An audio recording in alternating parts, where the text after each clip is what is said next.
क्या direct selling का मतलब रीपरचेस होता है? दोस्तों बहुत से ऐसे लोग हैं जिनको लगता है कि डायरेक्ट सेलिंग का मतलब रीपरचेस होता है। हाँ, डायरेक्ट सेलिंग में रीपरचेस आता है, लेकिन डायरेक्ट सेलिंग का मतलब सिर्फ रीपरचेस होता है, ये सोचना गलत है। ये किन लोगों को लगता है? हो सकता है कि कुछ लोगों को सुन के बुरा लगे। ये उन लोगों को लगता है जो लोग आरसीएम जैसी कंपनीज में काम कर रहे होते हैं, क्योंकि इन कंपनीज का कॉन्सेप्ट यही होता है कि आप रीपरचेस करते जाओ और आपको कमीशन मिलता जाएगा। लेकिन डायरेक्ट सेलिंग का जो रियल पावर है, अमीर बनाना, करोड़ों लाखों रुपए देना, ये वो कंपनीज नहीं कर सकती। आपने खुद भी देखा होगा कि इन कंपनीज में काम करने वाले लोग चाहे जितने भी दिन से काम कर रहे हो, वो लोग कभी अमीर नहीं बनते। वो कहते हैं ना प्रमोशन, वो इन लोगों का नहीं होता। मतलब जैसे कि कोई बाइक पे चलता था, फिर वो कार पे चलने लगा, तो इस टाइप का कुछ नहीं होता। वो वैसे कि वैसे ही रहते हैं, बस साइड इनकम आता रहता है। तो अगर ये कंपनीज अमीर नहीं बना सकती, तो कौन सी कंपनीज अमीर बना सकती है? ऐसी कौन सी चीजें हैं जो नेटवर्क मार्केटिंग में मेन होती है?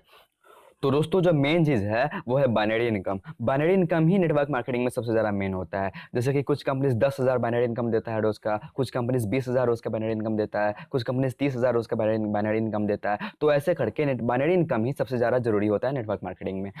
उसके बाद जो दूसरा चीज आता है वो होता है स्पॉन्सर्ड इनकम। दोस्तों ये जो स्पॉन्सर्ड इनकम है, ये नया नया जुड़ना शुरू हुआ है नेटवर्क मार्केटिंग कंपनीज में। और अगर आप इस इनकम को कैलकुलेट करते हो तो ये बहुत ज्यादा हो जाता है, बाइनरी इनकम से भी ज्यादा हो जाता है। क्योंकि बाइनरी इनकम तो लिमिटेड होता है, उसका एक लिमिट होता है, लेकिन स्पॉन्सर्ड इनकम का कोई लिमिट नहीं होता है, क्योंकि ये आपके डाउनलाइंस के कुछ परसेंटेज ऑफ इनकम होता है जो कि आपको दिया जाता है।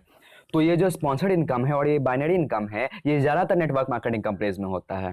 उसके बाद फिर कंपनीज के अपना अलग अलग इनकम्स होता है। जैसे कि कुछ कंपनीज में आपको टारगेट्स देखने को मिल जाते हैं कि आप एक महीने में 25 पेड़ पूरे कर लो तो आपको ये मिलेगा, एक महीने में 50 पेड़ पूरा कर लो तो आपको ये मिलेगा। और फिर जो रीपर्चेस प्लान होता है, ये होता है दोस्तों, ऐसा नहीं कि ये नहीं होता है, मैं ये नहीं कहता कि नहीं होता है। जो प्रोडक्ट बेस्ड कंपनीज होती हैं उनमें ये रीपर्चेस प्लान होता ही होता है। और अगर आप प्रोडक्ट बेस्ड कंपनी में काम कर रहे हो तो आपको रीपरचेस करना चाहिए, क्योंकि रीपरचेस जो होता है आपको बहुत अच्छा खासा प्रॉफिट दे सकता है। तो अगर आप प्रोडक्ट बेस्ड कंपनी में हो तो रीपरचेस करो। लेकिन हाँ, ये ऐसा नहीं है कि नेटवर्क मार्केटिंग का मतलब रीपरचेस ही होता है, डायरेक्ट सेलिंग का मतलब रीपरचेस ही होता है। कुछ लोगों को ऐसा लगता है, इसलिए जब उनके सामने ये बाइनरी इनकम वाला, स्पॉन्सर इनकम वाला प्लान पेश किया जाता है तो वो करने से मना कर देते हैं, क्योंकि उनको तो ऐसा लगता होता है कि नेटवर्क मार्केटिंग का मतलब, डायरेक्ट सेलिंग का मतलब रीपरचेस होता है। और दोस्तों अगर आपको बाइनरी इनकम या स्पॉन्सर इनकम समझ में नहीं आया है तो मैंने डिस्क्रिप्शन बॉक्स में एक लिंक दिया हुआ है एक बिजनेस प्लान का, आप उस वीडियो को देखोगे तो आपको सब कुछ समझ में आ जाएगा, सब क्लियर हो जाएगा। तो उम्मीद करता हूँ कि आपको आज का वीडियो पसंद आया होगा। और दोस्तों मैं आपको एक बुक रिकमेंड करना चाहूंगा जिसका नाम है जीत आपकी। इस बुक को आप कम से कम एक बार जरूर पढ़िए। डिस्क्रिप्शन बॉक्स में लिंक मिल जाएगा, आप ऑनलाइन इसे परचेस कर सकते हैं। और इस बुक का प्राइस भी ज़्यादा नहीं है, मैं खुद इस बुक को पढ़ रहा हूँ और आपको पढ़ना चाहिए। तो आज के लिए बस इतना ही। मैं उत्कर्ष, फिर मिलूंगा आपसे, तब तक के लिए जय हिंद, जय भारत।